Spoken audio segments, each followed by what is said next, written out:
Hi there, welcome back to the Science House Express chat. I'm Dr. Jason Painter, and I am the director of the Science House at NC State. Today, we are chatting with Dr. Ramon Collazo. Dr. Collazo is an associate professor in the Department of Materials and Science and Engineering at NC State University, researching on the growth and characterization of wide bandgap semiconductor thin films for optoelectronics and power applications. Quite a mouthful there, Dr. Collazo. He co-directs the Wide Bandgaps Laboratory at NC State. He received a Bachelor in Science and Physics from the University of Puerto Rico, San Juan, and his PhD in MSc at NC State in 2002. And I'm going to ask him, if he will, to describe his current research in just a moment. I was going to try to, but I couldn't quite pronounce all the words correctly.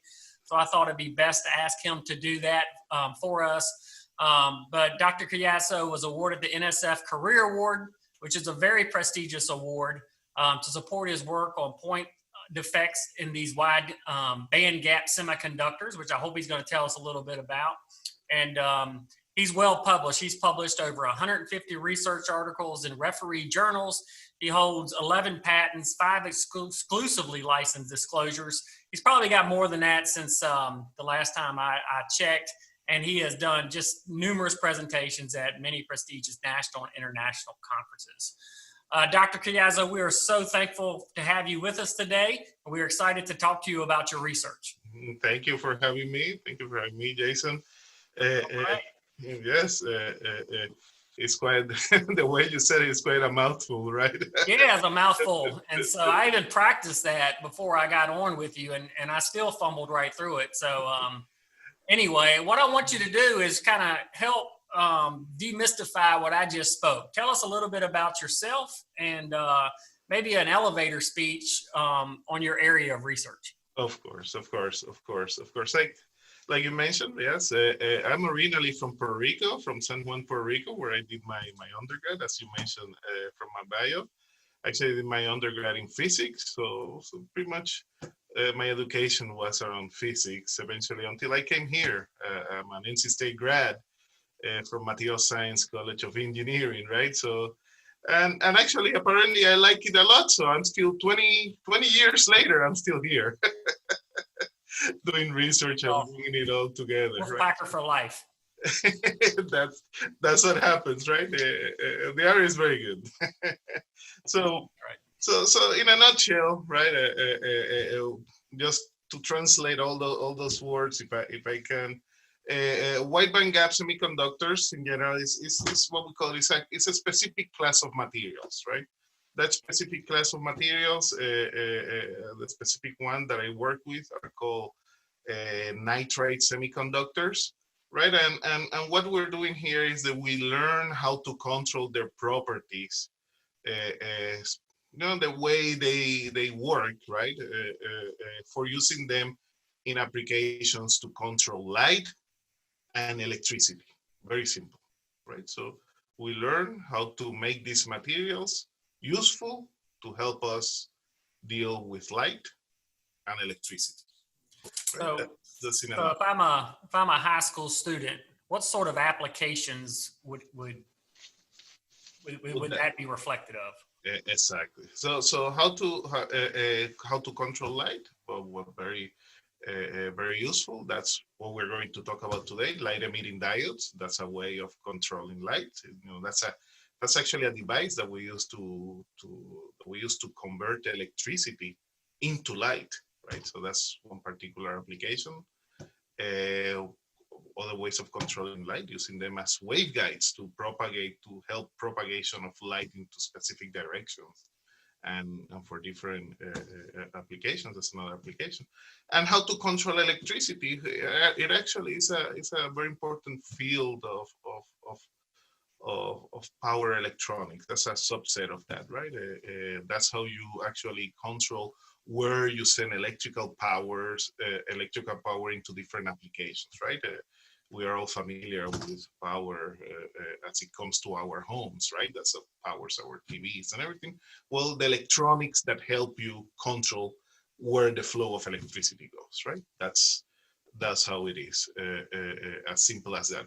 as you are dealing, as you can imagine, with very high power levels, high currents, high voltages, right? These devices need to be able to support that kind of high levels of voltages and electricity, right? That actually make up our power infrastructure, right? So we actually provide the materials and the devices that actually are used for those applications.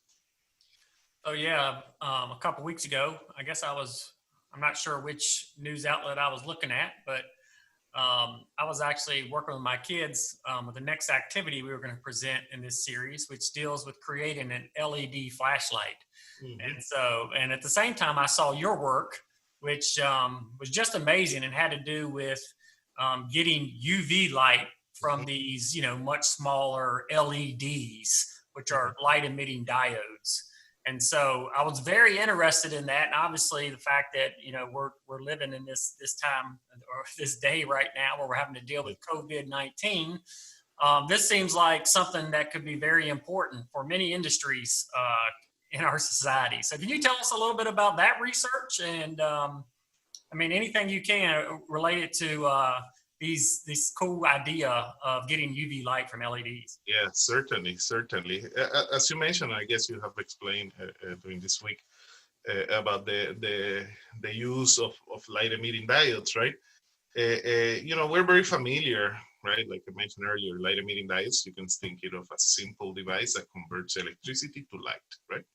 And we're very familiar with LEDs now, with those that are used for visible lighting, for illumination, right? That's as to make the flashlight, because these are the typical ones that we find, right? And we use them every day for illuminating our houses and for devices that make our life, right? Our phones, our appliances and everything, right? So these are they're very useful because they are compact, right? They're very compact, and the particular ones UV for visible lights is that they are very efficient. That is, they convert very efficiently electrical power into light, right? And that's a very important one. And because of that, of those developments, our Japanese colleagues actually won the Nobel Prize in 2014 for this development. Because they helped early on develop the fundamentals of the field in terms of visible. So UV LEDs are actually an extension of those devices. They actually use the same class of materials, but a different side of that family of materials, right? So they actually are used then, instead of emitting visible light, they emit they emit light into the UV part of the spectrum, right? The UV part of the spectrum, just to become a little bit technical, right? The UV part of the spectrum corresponds to wavelengths below 360 nanometers. Your visible LEDs are typically in the blue, green, or red, or other colors, right? Those are longer wavelengths. So here, the UV light is below 360 nanometers, and the particularities of that is invisible to the eye, right? You don't see you don't see them very easily. But the UV part of the spectrum is actually divided into the applications that correspond. So it's actually divided into three parts. This is useful: UVA, UVB, and UVC part of the spectrum, right? The part that is actually useful for disinfection, as you mentioned, and actually for water purification too. Not only disinfection of surfaces, but water purification is actually the UVC part of the spectrum that correspond to wavelengths below 280 nanometers. Specifically, the wavelengths of preference that is used is around 265 nanometers. And that wavelength is ideal, like I mentioned, for disinfecting surfaces and water purification, as it directly denaturalizes biomolecules, specifically DNA, right? And that's what makes DNA or RNA, this type of biomolecules, making the particular bioentity inactive, right? It cannot reproduce anymore. And that applies, right? Bioentities can be from viruses, as we are concerned nowadays, bacteria, and another type of organisms. So as similar to the regular LEDs, right, to the visible LEDs, they are compact, so they can be mounted into different form factors, like a flashlight, like you mentioned. They can be mounted on a wand or a little box that you can use to put stuff to disinfect them. In many different ways, as long as we are careful, right? UV light is also can affect us, so we have to be careful with it. It can affect our eyes or our skin if we're exposed for too long. So as long as we are careful with it, it can be used in those diverse applications. But contrary to the visible LEDs, UVS LEDs right now are not as efficient as the others, and that's what places the limitation and the further development. So you can find UVS LEDs in many applications nowadays, but they are limited. They're still limited because of the efficiencies, right? Not every application that one could dream of is available right now, right? So it is still limited by these efficiencies, and that's where ongoing research work is going, right? So this is where we are. Our research is being directed towards, right, to make them as efficient as the visible counterparts, right? That leads me kind of to my next question that I had for you, which really has to do with how we understand science and how we understand, research. Yes. Many people today, they wanted a COVID-19 vaccine yesterday, but we know that usually any kind of vaccine is going to take at least 18 months or more. In fact, that would be a very quick timeline, and we're trying to shoot for one by January, right, with Operation Warp Speed. And this innovation that you're working on, especially anything that can disinfect, when you think about the airline industry or you think about the cruise industry, if they could have a product that uses very limited power, but also is able to disinfect things in a very effective way. That's something that would be really important for trying to move into a new kind of normal for us with doing different things. I know I've seen devices where you can put your phone in, it uses UV light to disinfect the phone. But I'm really interested in you explaining to our audience why does it take so long? What is it that makes these things take years, sometimes, many years before we see great innovation, and why that is important really when we're talking about science, and why we just can't have sometimes we have innovations overnight, but usually those are based on research that's gone for many years. So I'd love to hear about that, your thoughts on that. So let me use the UV LED as an example, right? As an example of this process, and I'll go from there. Like I mentioned, it's an emerging application. Good thing about that application is that at least on the current status, it can be used, right? And it has certain applications, but it's still not where we want it to be, right? That's why so it still requires further research and development, right? So as any other scientific discovery, right? It needs further development to actually make into useful applications, right?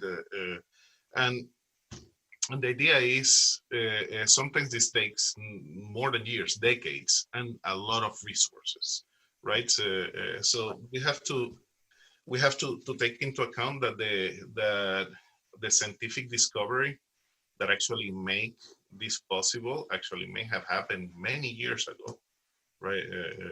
Decades ago, but it's just on to making that discovery into a useful application takes a long time. Keep in mind that sometimes when we make the discovery is within a particular context, right? As I always the purpose of the scientific discovery, especially for a fundamental scientist like a physicist or a biologist or anything that can, and I like to think it this way, is that the essence of a scientific discovery or a basic scientific idea lies in its simplicity and elegance by becoming part of our scientific framework, right? So it has to be simple, it has to be elegant. It's an idea, right? And as we try to explain it within our current scientific understanding, right? That's what a scientist does, right? But now comes the engineer, right? The engineer is to bring that idea into the application realm. So you see, the scientist made the discovery. That is to make it simple, elegant, right? An idea. The job of the engineer is to understand that idea and make it into the application. And that's where the time sometimes takes long. We can hear a report of a scientific discovery. Oh, this could lead to this and that. And then it takes many years. Oh, what happened to that, right? And it's decades later that maybe something comes out of that. And the ideas of the UV LEDs actually fit that framework, fit that idea, right? So and particularly for my case as a material scientist, this is where the challenge lies, right? I have to make the discovery, right? We discovered, well, many years ago, as part even of the visible LEDs, right? We discovered that these materials could be used to convert electricity into UV light by putting them in a particular order and building a particular device. But the challenge became, okay, yeah, we knew that could be done, right? But the challenge is that we have to develop the way of producing these materials, right? Reproducibly with the right properties. And that's where the challenge lies. Yes. Right? And that's where the challenge is, right? You mean it didn't work the first time you tried something new? It didn't work out for you the first time? Yes, sometimes it works. Oh, look, like, for example, like, we apply electricity, we get the right wavelength, right? Oh, we get the right light. Oh, but now you need to make it efficient, and you need to make many of them, and you need to make it all the time. Oh, that's where the time is extended, and that's where you start discovering the problems that lie behind that initial discovery, right? So that's where it becomes challenging, right? And right. I think that's a great explanation, and also the importance of collaborations and partnerships, and the importance of not just scientists but engineers and research development money and companies and so forth and so on. It takes so many people to make any sort of innovation into a reality that can be enjoyed by the population at large. So you've talked a little bit about your research. One thing students always ask me, especially when I talk to a scientist, for me to ask them is, what's the coolest thing that you've discovered in your research? Wow, yes. Yeah, we have many years, many cool things and many things that look very interesting, right? But if I could list a couple of things, one of the coolest things actually, following the work on UV LEDs, actually help us develop some of the first UV lasers of that particular portable like that, right? Wow. So that's actually very cool. The UV lasers kind of an extension, another particular set of applications that go beyond that. Another interesting is that's kind of in the application space. In terms of the fundamental physics, right? We actually learn to control the properties of materials by using light while we're fabricating them. So by shining light, we actually control the properties of these materials, and then they remain like that way in the structures that we actually work, right? And that was a fundamental physics discovery that belonged to the class of materials. There are semiconductors and electrical insulators that help us understand their behavior. So you have these two cool things, right? Something very fundamental and something very applied, right? Sometimes the two things have their own.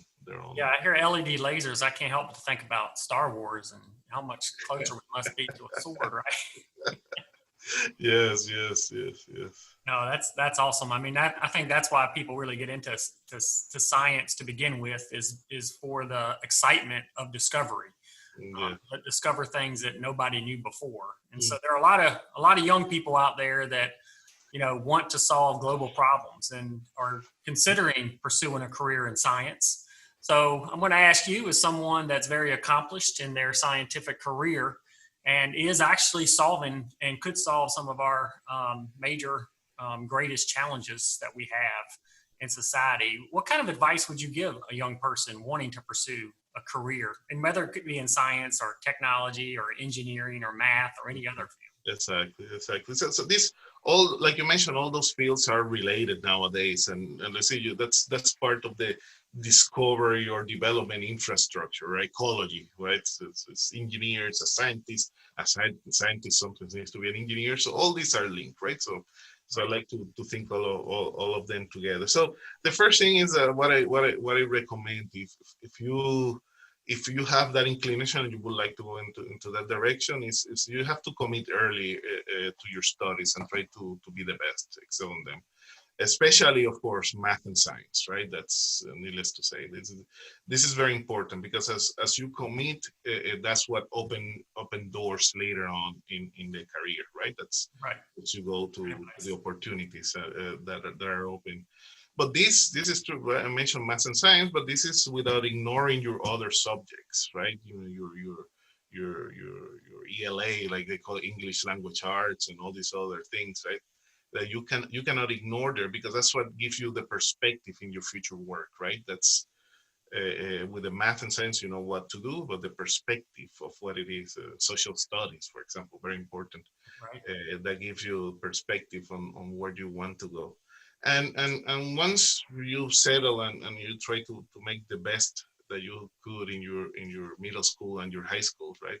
Where all this comes together. Once you have and you join a university, once you have the opportunity, well, of joining a university like NC State, for example, it is very useful to get involved in research early on, if possible, right? Depends. Right. Not all institutions have that opportunity, but if you can, like NC State, right, to join into research early on, it helps you give you perspective in what we call the research business, right? The part Right. of actually doing research, right?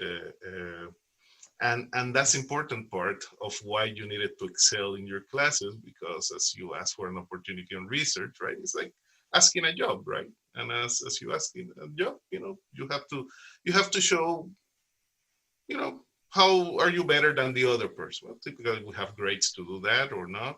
You have to have a way of convincing the other person to hire you, right? So Exactly. that's an opportunity, and doing that research is important.